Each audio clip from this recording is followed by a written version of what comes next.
एक छोटे शहर में एक दवाइयों की दुकान थी।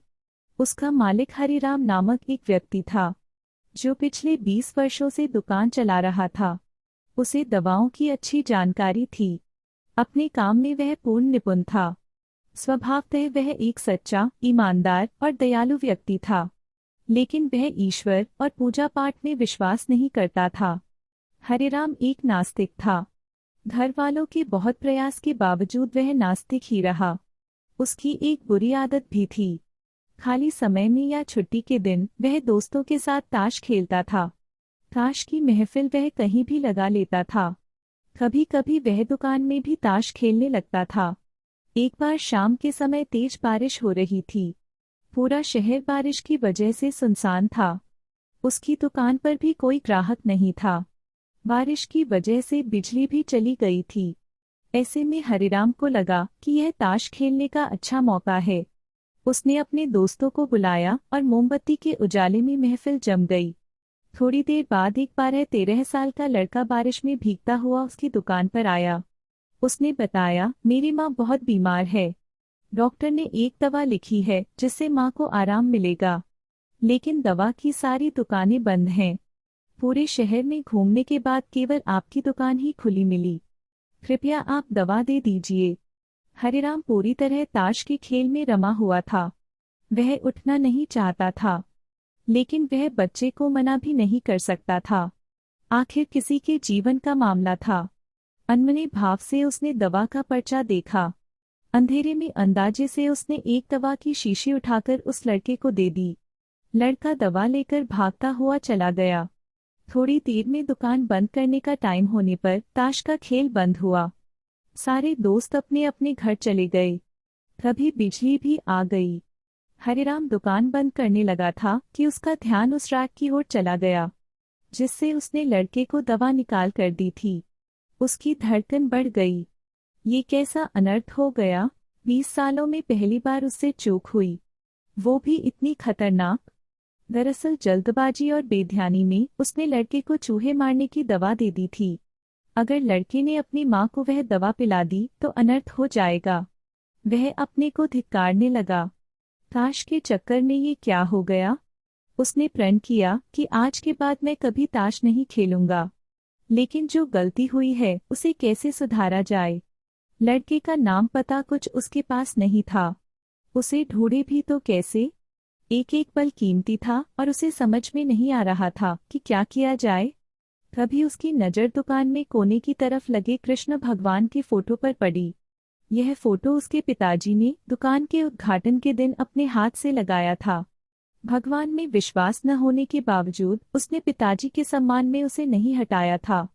आज जीवन में पहली बार उसने कृष्ण जी के सामने हाथ जोड़े। हरिराम ने सच्चे मन से उस लड़के की माँ के लिए प्रार्थना की। वह वहीं हाथ जोड़े खड़ा था और उसकी आंखों से आंसू गिर रहे थे। तभी उसने किसी के पुकारने की आवाज सुनी। हरिराम ने आंखें खोलकर देखा तो वही लड़का खड़ा था। लड़के ने कहा, आपकी दी हुई दवा लेकर मैं अपने घर पहुंच गया था, लेकिन आंगन में पानी भरा होने के कारण मैं फिसलकर गिर गया और दवा की शीशी टूट गई। क्या आप मुझे वही दवा फिर दे सकते हैं। यह सुनकर हरिराम बहुत खुश हुआ। उसके मन का बोझ उतर गया। उसने खुशी खुशी लड़के को दूसरी दवा की शीशी दी। लड़के ने कहा उसके पास और पैसे नहीं हैं, वह बाद में पैसे दे देगा। हरिराम ने कहा, दोबारा पैसे देने की कोई जरूरत नहीं है, तुम जाकर अपनी माँ को दवा दो। लड़के के जाने के बाद हरिराम ने भगवान को धन्यवाद दिया। जीवन में पहली बार उसे ईश्वर में विश्वास हुआ था। आज उसे पता चला कि सही काम के लिए सच्चे मन से प्रार्थना की जाए तो ईश्वर जरूर सुनते हैं। अरब देश में एक खलीफा का शासन था।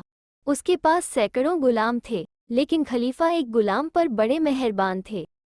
वे उसे हमेशा अपने साथ रखते और दूसरे गुलामों से अधिक जिम्मेदारियां देते।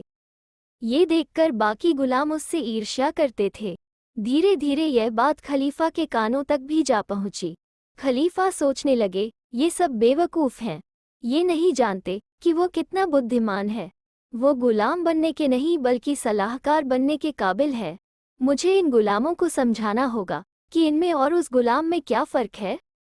यही सोचकर एक दिन खलीफा ने अपने खास गुलाम को छोड़कर बाकी सभी गुलामों को तलब किया और बोले, तुम लोग इस बात से बेहद परेशान हो कि मैं उसे खास तवज्जो देता हूँ और उस पर खास मेहरबान हूँ। क्या ये सच है? खलीफा के मुंह से यह बात सुनकर सभी गुलामों को जैसे सांप सूंघ गया। किसकी मजाल थी जो खलीफा के सामने जुबान खोलता। सभी सिर झुकाए खड़े रहे। सभी के दिल ये सोचकर धड़क रहे थे कि कहीं खलीफा इस अपराध की कोई कठोर सजा न सुना दे। उन्हें खामोश देखकर खलीफा ने कहा, मैं तुम लोगों से एक सवाल पूछता हूँ। यदि तुमने उसका जवाब मेरे मन मुताबिक दिया तो मैं तुम्हें इस गुलामी से आज़ाद कर दूंगा। गुलामों की जान में जान आई।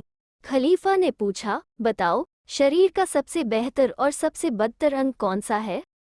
ये हाथ जो आपकी खिदमत करते हैं।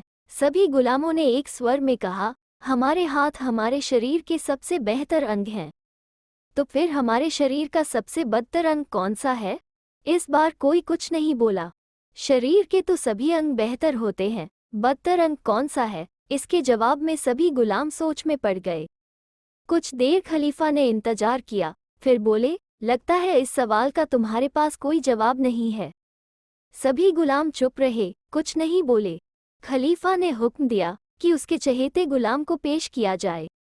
चंद पलों बाद ही उनका खास गुलाम उनके सामने था। खलीफा बोले, हमने सभी से एक सवाल पूछा था और यह शर्त रखी थी कि जो भी हमारे सवाल का हमारे मन मुताबिक सही जवाब देगा उसे गुलामी से आज़ाद कर दिया जाएगा। इनमें कोई भी हमारे मन मुताबिक जवाब नहीं दे पाया। अब वही सवाल मैं तुमसे पूछता हूँ, बताओ, शरीर का सबसे बेहतर अंग कौन सा है? मेरे आका, वो अंग है आदमी की जुबान। और शरीर का सबसे बदतर अंग? वो भी जुबान है मेरे मालिक। उसके उत्तर सुनकर सभी दरबारी हैरान रह गए कि क्या बक रहा है। खलीफा तो उसे बहुत बुद्धिमान समझते हैं। वो जुबान को ही बेहतर और जुबान को ही बदतर अंग कह रहा है। लगता है आज खलीफा इसे इसकी बेवकूफ़ी की कड़ी सजा देंगे। कुछ पल खामोश रहने के बाद खलीफा बोले, गुलाम, क्या तुमने हमारे सवाल को सही ढंग से सुना था? जी मेरे आका। और क्या जवाब भी सोच समझ कर दिए हो?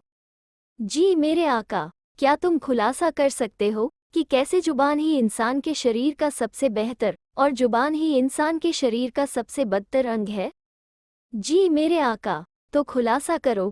ध्यान रहे, अगर तुमने ठीक ठाक खुलासा करके हमें संतुष्ट नहीं किया तो तुम्हें आज मौत की सजा दी जाएगी। ये सुनकर अन्य गुलाम बहुत खुश हुए और सोचने लगे कि आज ये जरूर मारा जाएगा। लेकिन उस गुलाम ने पूरे आत्मविश्वास से कहा, आलिजहां, इस जुबान को मैंने शरीर का सबसे बेहतर अंग इसलिए कहा क्योंकि यही जुबान यदि मीठा बोले तो हजारों लाखों के इनामों इकराम दिलवा दे। यही जुबान गैर को अपना बना दे। यही जुबान किसी के भी दिल में जगह बनवा दे। और अगर यही जुबान चाहे तो किसी भी दुश्मन को दोस्त बनवा दे। इसलिए मैंने कहा कि इंसान के जिस्म का यही सबसे अच्छा अंग है। इंसान भले ही शक्लो सूरत से खूबसूरत न हो, मगर यदि जुबान खूबसूरत है, यानी जुबान में मिठास है, तो वही आदमी दुनिया का सबसे खूबसूरत आदमी माना जाता है। इसीलिए मेरे आका, मैंने इसे इंसानी जिस्म का सबसे बेहतरीन अंग कहा है। इससे उलट जब जुबान में कड़वाहट हो तो यही जुबान जिस्म का सबसे बदतर अंग बन जाता है, क्योंकि कड़वी जुबान इंसान को फांसी के फंदे तक पहुंचा देती है। जुबान की कड़वाहट ही दोस्तों को दुश्मन बना देती है, अपनों को गैर बना देती है, दिल से मोहब्बत के जज्बे को खत्म करके नफरत भर देती है। इससे बनते काम बिगड़ जाते हैं। इसीलिए मेरे आका, ये जुबान ही जिस्म का सबसे बदतर अंग भी है। वाह! खुश होकर खलीफा ने कहा, ए गुलाम, हम तुम्हारी दलीलों से खुश हुए। खलीफा के ऐसा कहते ही सभी दरबारी गुलाम की वाह वाह करने लगे। वे सब उस गुलाम की दलीलों से इस कदर प्रभावित हुए थे कि उनकी आंखों में उसके लिए सच्ची प्रशंसा के भाव थे। उधर दूसरे सभी गुलाम सिर झुकाए खामोशी से खड़े थे। खलीफा ने उनकी ओर देखकर कहा, अब तुम लोग समझे कि हम क्यों इसे इतनी तवज्जो देते हैं। दरअसल यह आदमी बड़ा ही जहीन और अच्छी सोच समझ वाला आदमी है। इसलिए आज हम इसे गुलामी से आज़ाद करते हैं और उसे अपना खास तीमारदार मुकर्रर करते हैं।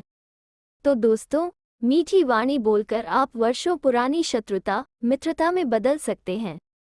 जो काम धन से नहीं होता वो मिठास भरे दो अल्फाज कर देते हैं। दोस्तों, कैसी लगी आज की कहानी? अगर अच्छी लगी तो लाइक और शेयर करें और चैनल को सब्सक्राइब करना ना भूलें। फिर मिलते हैं एक नई कहानी के साथ।